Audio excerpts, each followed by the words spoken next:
Proses pencarian korban pesawat Sriwijaya Air terus dilakukan. Kita sudah terhubung dengan Revika Sibarani di KRI Semarang. Revika, seperti apa proses pencarian yang dilakukan oleh tim di KRI Semarang? Ya, Wilson dan pemirsa, saat ini saya berada di atas kapal KRI Semarang milik TNI Angkatan Laut, di mana kapal ini memang sudah merapat di Kepulauan Seribu, di perairan Kepulauan Seribu, tepatnya di area jatuhnya pesawat Sriwijaya Air SJ182 pada Sabtu lalu, di mana mendarat pada hari Senin siang kemarin. Dan memang kapal KRI Semarang ini dipersiapkan untuk menjadi kapal posko atau kapal markas dari proses pencarian pesawat Sriwijaya Air SJ182 yang jatuh pada Sabtu lalu.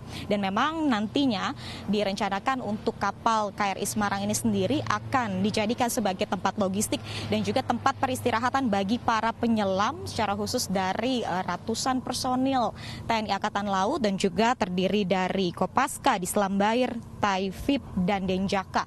Dan memang dipilihnya KRI Semarang ini sebagai tempat posko atau markas dari proses pencarian pesawat Sriwijaya Air SJ182 ini, lantaran kapal ini memiliki muatan yang cukup besar, di mana memiliki panjang 124 meter, kemudian juga lebar 21,8 meter, dan dapat memiliki muatan menampung lebih dari 700 personil.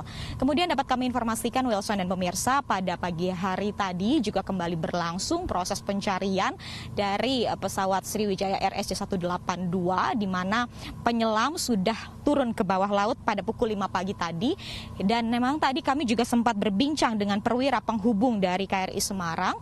Memang dikatakan untuk waktu terbaik atau cuaca yang baik untuk melakukan penyelaman ada pada pukul 5 pagi hingga 9 pagi, dan di atas 9 pagi ini memang diprediksi arus bawah laut ini cukup deras. Kemudian dapat kami informasikan untuk fokus pencarian saat ini yang memang pada black box atau kotak hitam dari pesawat Sriwijaya Air, di mana memang ini menjadi bagian yang penting mengingat berisi data penerbangan dan juga komunikasi terakhir di ruang kokpit.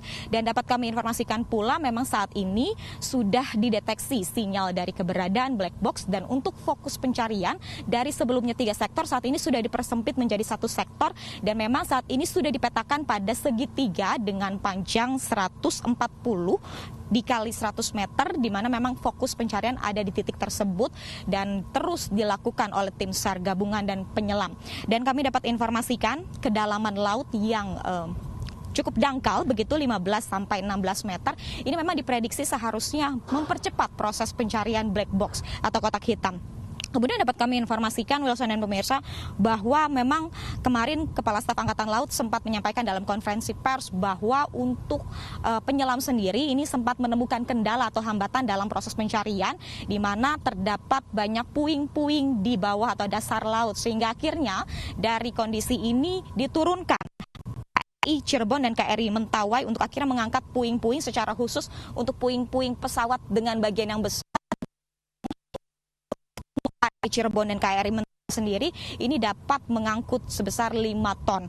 Kemudian memang untuk pencarian black box sendiri ini memang diprediksi sebenarnya lebih dari 3 hari memakan waktunya. Namun akhirnya untuk proses pencarian terus dilakukan, baik dari alat ROV yang sudah diturunkan begitu, yang dapat mendeteksi keberadaan benda di bawah laut dan nantinya juga akan mengeluarkan bunyi ketika bersinggungan dengan. Kemudian juga dengan proses penyelaman yang dilakukan dari tim personil penyelaman dan juga dari alat-alat yang disiapkan dari udara juga sudah dipersiapkan untuk akhirnya terus mencari keberadaan dari black box atau kotak hitam sendiri.